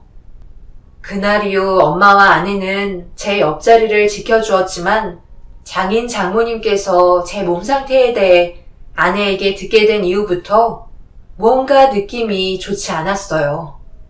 장인 장모님은 저를 보러 와주신 게 아닌 아내와 할 말이 많으신 듯 따로 불렀고 한참 동안 대화를 주고받기 시작했어요. 매번 저는 힐끗 쳐다만 보시면서 상태만 체크하시는 듯 보이길래 아내에게 물어봤습니다. 장인 장모님께 들어오시라 하시지. 왜 당신 얼굴만 보고 가시는 거야? 무슨 얘기 하셨어? 내가 들으면 안 되는 거야? 그냥 이런저런 대화 나눴어. 별거 아니야. 당신 다친 모습 보고 싶지 않다고 하시는데 무작정 병실로 들어와서 얼굴 보고 가시라고 할 순 없잖아. 나도 이렇게 생활하는 게 힘들어 보이셨는지 걱정돼서 찾아오신 것 같아. 당신은 하루빨리 회복하는 데나 신경 써. 당신은 내가 많이 원망스럽지. 하지만 나도 집안의 가장으로서 최선을 다했던 거고 정말 남들에게 부끄럽지 않게 열심히 살아왔어.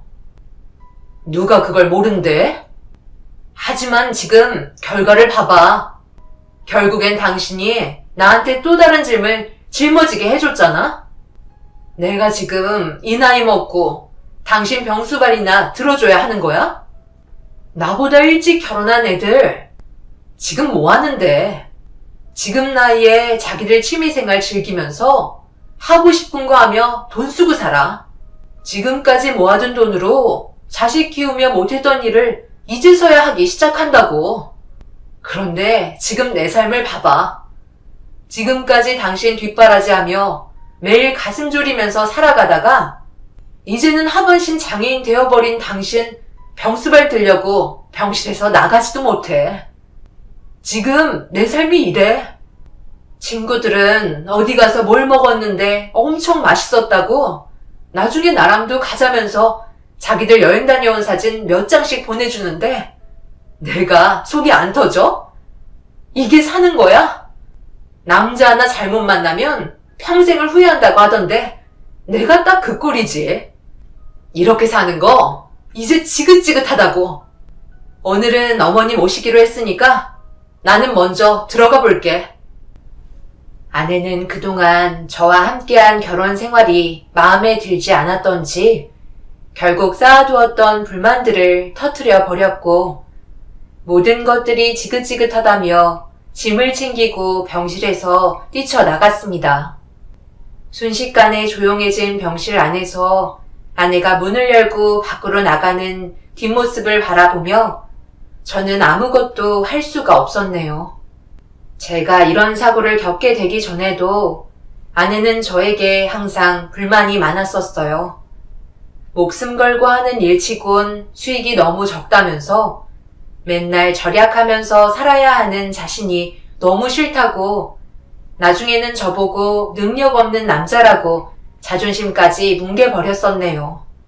그래도 제가 잘하면 아내도 가정을 위해 언제나 열심히 하는 저를 인정해 줄 거라 생각했었어요. 하지만 아내 주위로 남자도 잘 만나 결혼에 성공한 사람들이 많았기 때문에 언제나 비교 대상이었고 세월이 흐르면 흐를수록 그 격차는 점점 더 심해졌습니다. 저 또한 아내에게 많은 걸 해주고 싶었지만 제 위치에서 해줄 수 있는 게 언제나 한계가 있기 때문에 제 자존감은 점점 더 바닥으로 떨어지게 되었었죠. 그래도 매일 버티며 살아갈 수 있었던 건 저에게 언제나 응원을 해줬던 딸이 있었기 때문에 제가 하는 일에 자부심을 가지고 땀 흘리며 열심히 일을 할 수 있었습니다. 하지만 예상하지 못했던 사고가 아내의 마음속 깊은 곳에 있던 저한테 쌓아온 불만의 감정을 터뜨리게 되면서 저희 부부 사이는 걷잡을 수 없을 정도로 안 좋아지고 말았습니다. 그리고 장인 장모님께서 왜 주기적으로 병실에 오시는지 알 수 있는 계기가 있었네요. 며칠 동안 병원에 찾아오지 않았던 아내가 어머니의 전화 한 통에 어쩔 수 없이 왔다는 듯한 얼굴 표정으로 병실 문을 열며 들어왔고, 어머니한테 한 소리 듣게 된 이후 잠시 처리해야 될 일거리가 있으시다면서 아내한테 대신 자리를 봐달라고 언성을 높이시며 병실 밖으로 나가셨습니다. 아내와 저는 어색한 분위기 속에 서로 아무 말 하지 않고 있었어요. 간호사분들께서 필요한 것들은 거의 다 처리해 주셨기 때문에 아내는 병실 소파에 앉아서 핸드폰만 만지고 있었습니다. 그렇게 몇 시간 정도 흘렀을 때 그래도 어색함 좀 풀어보려 아내에게 말을 건네려 하는 순간 장인 장모님께서 병실 문을 살짝 여시더니 아내에게 손짓을 했고 아내는 기다렸다는 듯 자리에서 일어나 밖으로 나갔습니다. 그런데 문을 완전히 닫지 않은 상태에서 대화가 시작되었습니다. 앞으로 정신 없어질 텐데 여기에는 뭐하러 계속 오는 거야? 이제 그만 정리해도 되잖아. 내일 저녁 6시에 약속 잡아놨다. 너는 미모가 뛰어나기 때문에 상담만 잘 맞춰주면 그냥 넘어온다니까. 이번에 약속 잡은 남자가 돈은 많은데 여자가 없어. 솔직히 인물이 조금 떨어지기는 해도 돈만 많으면 장땡 아니야? 우리 딸 이제 인생 제대로 좀 살아봐야 하지 않겠어? 첫 결혼은 실패했지만 두 번째 결혼은 성공해야지. 고민할 필요 없다니까. 이번에 엄마가 얼마나 힘들게 약속 잡은 건지 알아? 우리 말고 뒤에 대기하고 있는 여자들이 그렇게 많단다. 이 남자 조건이 이혼한 여자도 상관없다고 하더라. 서로 마음만 맞으면 된다는데 그거 하나 못 맞춰주겠어? 왜? 윤지 때문에 그러는 거야? 걔도 이제 클 만큼 컸고 내년이면 벌써 중학생인데 뭐가 걱정이야? 이렇게 된 현실 지 애비한테 원망하면서 살아야지 어쩌겠어? 너는 그런 거 신경 쓰지 말고 내일 약속 장소에 뭐 입고 갈지 준비나 해라.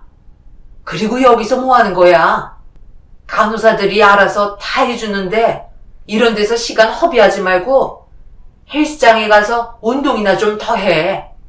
그래야 탄력 있는 몸매로 만들 거 아니야? 너는 얼굴도 반반하기 때문에 몸매만 잘 가꿔도 돈 많은 남자는 알아서 기어 들어올 거다. 이래서 내가 뭐라고 그랬어? 부모 말 들어야 한다고 했잖아. 나중에 결국 후회한다고 했지? 사랑이 밥 먹여주는 거 아니다. 그거 몇 년 안에 콩깍지 다 벗겨져. 이거 봐라. 결국 엄마가 하는 말이 100번 옳잖아? 장모님이 지속적으로 찾아오셨던 이유는 제가 사고가 난 이후 아내에게 다른 남자를 지속적으로 주선해주고 있었다는 걸 알 수 있었습니다. 그래도 믿었던 아내였는데 다른 남자를 만나려고 준비 중이었다는 사실에 너무 큰 배신감으로 다가왔었네요. 그렇게 한참 동안 장모님과 아내가 대화를 주고받고 있는데 갑자기 병실 문이 열렸고 장인어른께서 혼자서 들어오셨습니다. 제가 얼굴이 일그러진 상태로 장인어른을 쳐다보자 저를 바라보시면서 침착하게 대화를 이어나가셨고 그 말을 듣는 순간 너무 분노한 나머지 저도 모르게 장인어른의 멱살을 잡고 말았습니다. 그리고 제 두 눈에서 배신의 눈물을 흘리게 되었네요. 자네 입장을 바꿔서 생각해 보게나. 윤지의 배필이 마냐 자네처럼 일하다가 사고로 평생 일어날 수 없을지도 모를 장애를 입게 됐는데 그 옆자리를 지키며 인생을 허비해야 된다고 생각해 보게. 분명 우리와 똑같은 결정을 했을 걸세. 그러니 너는 내 딸을 붙잡지 말게나. 좋은 남자 만나서 세상 사는 걸 행복으로 받아들여야 하지 않겠나? 솔직히 자네가 산학구조대 일을 한다고 했을 때 우리 집안에서 계속 반대했었지? 왜 그랬겠나? 이런 날이 언젠가는 올 거라는 걸 알고 있었기 때문에 반대를 했는데 내 딸이 그때는 콩깍지가 제대로 씌어서 어쩔 수 없이 결혼을 허락해줬네만 그동안 살면서 어땠나? 만족한 결혼 생활은 아니었잖아.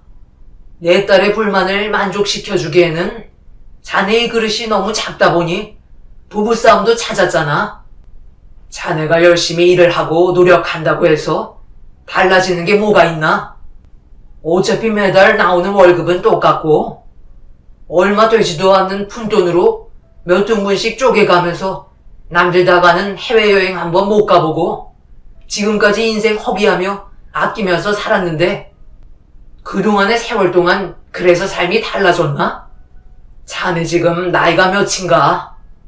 그 나이 동안 자기 집 마련한다고 대출받은 거 아직 갚지도 못하고 어떻게든 발버둥 치며 살고는 있지만 현실은 시궁창이란 소리야. 그렇다고 자네도 그렇고 우리 집안도 잘 사는 형편도 아니라 도와줄 수 있는 여건도 안 되잖아. 그러니 이제 더 이상 내 딸에게 아픔을 주지 말게.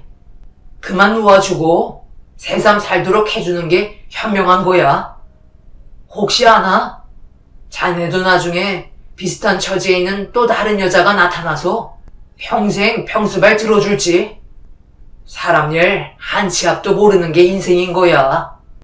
이 말 하려고 들어온 거니 더 이상 내 딸 붙잡으려 하지 말고 앞으로 행복하게 잘 살아갈 수 있게 응원해주게. 장인어른은 아내보다 저에게 더 큰 상처를 주고 말았어요. 저도 모르게 눈물이 흘러버렸고 결국 장인의 멱살을 잡으며 어떻게 그럴 수 있냐고 목소리를 높이고 말았습니다. 병실 밖에서는 장모님이 시간 없다고 빨리 나가자며 재촉을 하셨고 아내는 저와 눈도 안 마주친 채 병실로 들어와 가지고 왔던 가방을 챙긴 뒤 저를 뿌리친 장인과 함께 밖으로 나갔습니다. 장인의 말이 100번 옳은 것도 아니었지만 틀린 말도 아니라서 아무런 말도 할 수가 없었어요. 문을 닫고 나가는 아내를 그저 바라만 볼 수밖에 없었습니다. 하반신에 마비가 온 제 몸을 아내에게 맡기는 것도 이기적이라 생각되면서 이런 불행을 겪게 된 저와 사는 것보다 능력 있고 모든 걸 해줄 수 있는 남자에게 간다는데 제가 말릴 수 있는 상황도 아니었기 때문에 원하는 대로 보내줄 수밖에 없었습니다. 그리고 그날 이후 아내는 2번 다시 병실에 찾아오지 않았고 어머니의 전화도 받지 않았어요. 아내가 다른 남자와 새로운 삶을 살게 된다면 전적으로 딸은 제가 지켜줘야 했기 때문에 조금이라도 희망이 있다면 수단과 방법을 가리지 않고 최선을 다해 정상으로 돌아와야만 했어요. 이미 아내의 마음은 저를 떠나버렸기 때문에 딸의 앞날까지 망칠 수 없었습니다. 그래서 의사에게 다시 걸을 수 있는 희망이 있냐고 물어보니 전적으로 제 의지에 달렸다는 말에 아내가 저를 떠난 이후부터 재활치료에 힘썼고 다시 일어나기 위한 노력을 쉬지 않고 해왔어요. 그리고 간절하게 바란 만큼 다리에 조금씩 감각이 되살아나는 것 같은 느낌이 들기 시작하면서 더욱더 박차를 가했고 재활치료를 멈추지 않았어요. 의사는 보통 사람의 경우 거의 회복이 불가능하거나 회복을 한다 해도 오랜 시간이 걸리게 되는 걸 저는 그동안 꾸준하게 등반을 해와서 그런지 남들보다 회복 속도가 빠르다며 좋은 결과를 가져올 수 있을 것 같다는 희망을 안겨주셨네요. 그렇게 시간이 흐르는 동안 제 옆에는 어머니와 딸이 함께 했고, 다리를 조금씩 움직일 수 있는 기적을 얻을 수 있었습니다. 의사는 걷게 되는 순간부터 많은 근육을 사용할 수 있어서 회복 속도는 점점 더 빨라질 거라는 말에 저희 가족은 눈물을 흘리게 되었네요. 그런데 어느 날 아내가 병실에 갑자기 찾아왔어요. 그리곤 제 얼굴을 보며 안색이 좋아 보인다고 건강 상태를 물어보기 시작했습니다. 그동안 많이 노력했나 봐. 회복 속도가 빠르다며? 한평생 운동만 해와서 그런지 남들과는 다르다고 어머님께서 당신 칭찬을 엄청 하시더라고. 그래서 언제 걸을 수 있다는 건데? 당신도 알다시피 우리가 이제 더 이상 함께 할 수 없는 사이라는 거 잘 알고 있지? 나도 어느 정도 마음의 정리를 할 수 있는 시간이 필요해서 그동안 연락하지 않고 있었어. 그리고 마음의 결정을 확실하게 하고 찾아온 거야. 이거 이혼 서류니까 도장만 찍으면 될 거야. 나머지는 내가 다 알아서 할게. 나 좋은 남자 생겼어. 하루빨리 당신이랑 헤어져야 할 이유가 생긴 거야. 앞으로 나는 항상 웃으면서 행복만 가질 거라고. 그러니 내 앞에 걸림돌이 되지 않았으면 좋겠어. 다시 걷게 된다 해도 나는 돌아올 마음이 전혀 없으니까 당신도 나에게 마음을 접었으면 해. 꼭 그렇게 해야만 되겠어? 윤지가 말은 안 하지만 우리 사이 다 알고 있다고. 애한테 얼마나 큰 상처를 안겨주는 건지 잘 알잖아. 그때는 나도 너무 충격받아서 아무 말도 할 수가 없었는데 앞으로 내가 잘할게. 당신이 원하는 거 모든 걸 이루어줄 수는 없지만 그래도 지금까지 내가 달려온 걸 보면 알 수 있잖아. 나한테는 당신이 필요하다고. 그동안 병원에서 시간을 보내면서 많은 생각을 해봤는데 우리가 처음 만났을 때 생각나? 나는 아직까지 그때의 기억을 잊지 못해. 평생을 행복하게 해주고 싶은 게 내 꿈이었어. 그런데 이런 결과를 가져다 주게 되었지만 앞으로 우리의 삶에 변화를 주면 되는 거잖아. 충분히 행복해질 수 있다고. 나는 당신이랑 살면서 제일 크게 느낀 게 뭔 줄 알아? 사랑이 전부가 아니야. 인생을 살면서 모든 행복의 원천은 돈이란 걸 깨달았다고. 이번에 돈 많은 남자와 만나면서 느낀 건 돈이 많으면 나를 무시하는 사람이 없더라고. 예전에는 구질구질한 옷들 입고 식당에 들어가면 무시하던 종업원들이 명품 하나 걸쳤다고 대우가 달라지더라. 내가 왜 이런 맛을 이제야 느꼈는지 몰라. 나는 절대 돌아갈 생각 없으니까 당신도 윤지랑 앞으로 어떻게 살면 좋을지 앞날에 신경 썼으면 좋겠어. 나는 이제 윤지도 얼굴 안 볼 거야. 윤지의 얼굴을 안 보겠다는 말에 엄청난 충격을 받았고 돈에 맞들려 다른 사람으로 변해버린 아내의 모습을 용서해주고 싶지 않았어요. 그래서 아내에게 화를 내면서 가족을 버린 대가를 치르게 해주겠다며 분노하는 모습을 보여주자 저를 비웃듯 이혼 서류에 도장이나 찍으라며 돈이 없으면 아무것도 할 수 없다고 온갖 상처를 다 주고 도장을 찍은 이혼 서류를 가방에 넣으면서 저에게 등을 보였습니다. 그리고 이혼 절차 소송 문제를 위해 처리해야 될 문제가 많으니 최대한 빨리 회복했으면 좋겠다고 큰소리치곤 병실 밖으로 나갔습니다.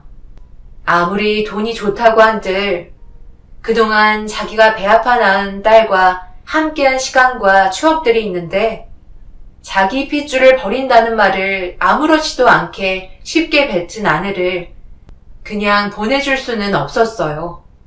그런데 아내가 전날에 이혼 서류에 도장을 받아 가져가 놓고 다음날 다시 병원을 찾아왔습니다. 별로 대화도 하고 싶지 않아 몸을 돌렸는데 갑자기 저에게 일회용 그릇에다가 황도를 건네주며 전날과는 다른 행동을 보이기 시작했어요. 차분하고 나긋나긋한 목소리로 전날에는 자기가 너무 흥분했던 것 같다며 그동안의 삶이 너무 힘들어서 그랬다고 제 입에 갑자기 황도를 집어넣어 줬네요. 영문도 모른 채 갑자기 바뀐 아내의 모습을 어리둥절하게 쳐다보면서 입에 들어간 황도를 우물거리며 삼켰는데 잠시 뒤 조금씩 몸에 힘이 풀리더니 정신을 잃었고 얼마의 시간이 지났는지 눈을 떴을 때는 다음날 아침이었습니다. 분명 아내와 대화를 나눈 것까지는 기억을 했지만 어느 순간부터 기억이 나지 않았어요. 그리고 점심시간이 지나고 어머니는 집에 볼 일이 있다며 잠시 자리를 비웠을 때 또다시 아내가 들어왔습니다. 그리곤 저에게 또다시 황도를 건네주며 기력을 회복하는 데는 단 음식을 많이 먹어야 한다면서 전날에는 갑자기 피곤해하더니 누워서 자길래 들어갔다는 아내의 말을 조금의 의심도 없이 받아들였습니다.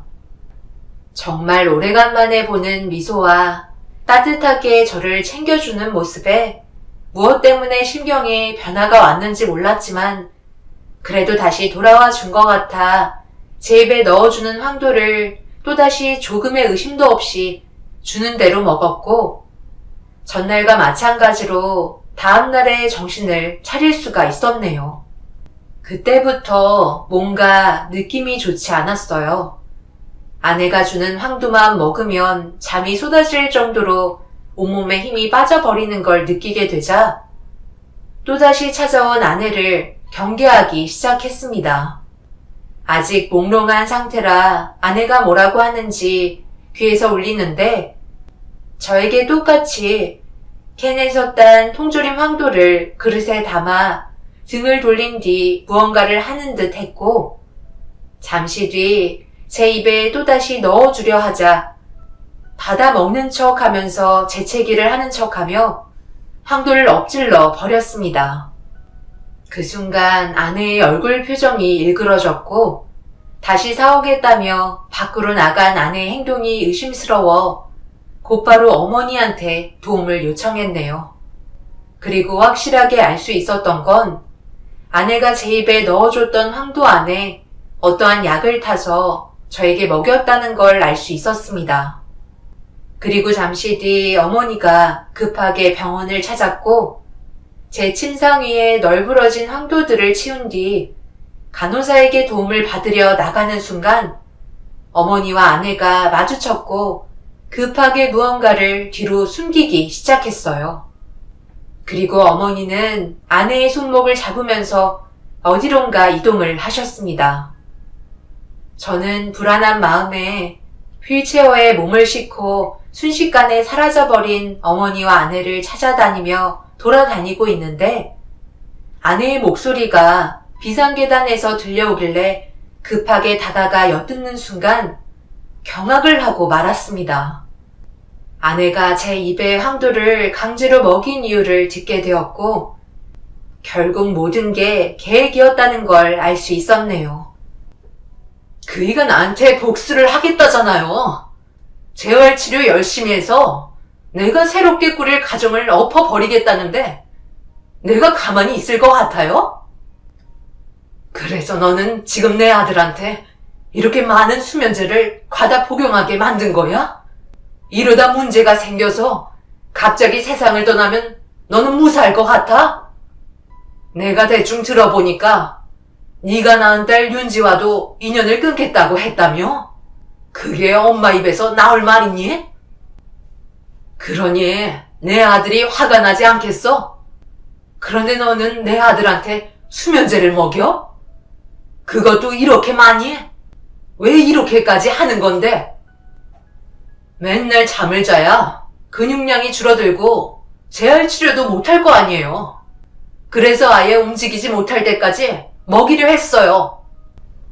아내는 제가 용서하지 않겠다는 말에 불안했는지 집으로 돌아가 장인 장모님과 제가 복수할지도 모른다는 두려움에 매일 잠만 자게 하려고 수면제를 구해와서 저에게 일부러 먹이고 있었던 거였네요. 재활 치료도 받지 못할 정도로 과하게 머리가 몽롱한 상태로 아내와 엄마가 주고받는 대화를 듣게 되었습니다. 저는 더 이상 화를 참을 수가 없어 비상계단의 문을 활짝 열며 아내를 향해 화를 내는 순간 아내와 엄마의 몸싸움이 벌어지는 도중 아내는 엄마를 강하게 밀쳤고 계단으로 굴러떨어진 엄마는 정신을 잃어버렸습니다. 너무 놀라 소리를 지르며 도움을 요청하려 하자 저를 계단으로 넘어뜨리려 하길래 휠체어에서 빠져나와 밖으로 기어가기 시작했고 눈앞에 보이는 보안팀으로 움직이지 않는 발을 질질 끌고 있는데 때마침 주변 사람들의 도움으로 아내를 붙잡을 수 있었네요. 다행히 엄마는 잠깐 정신을 잃었던 것뿐 큰 문제는 없었습니다. 그렇게 아내가 한 행동들에 대해 법적인 절차를 밟게 되었고 저희는 질긴 인연을 마무리할 수 있었습니다. 결국 아내는 저에게 약을 복용하게 한 죄와 엄마를 계단에서 굴러 떨어뜨린 행동들 때문에 죄질이 무거워 징역을 면할 수는 없었어요. 그리고 그토록 바라던 이혼 절차를 끝으로 아내는 구치소에 수감되어 있는 상태네요. 이런 사실에 충격을 받은 윤지는 한동안 정신과 치료를 받으면서 회복을 했고 지금의 저희는 최선을 다해 정상적인 생활로 돌아가려고 힘쓰고 있는 중입니다. 아내가 그토록 바라던 삶을 제가 채워주지 못한 건 정말 미안하지만 그렇다고 잘못된 행동들을 저지른 아내를 용서하고 싶지는 않았어요. 앞으로 조금만 더 노력하면 예전만큼은 아니지만 그래도 정상적으로 걸을 수 있을 정도는 되기 때문에 앞으로 어떤 일을 하면서 살아야 할지 생각 중입니다. 저희가 앞으로 살아가는데 행복할 수 있도록 많은 응원 주시면 정말 감사하겠습니다. 감사합니다.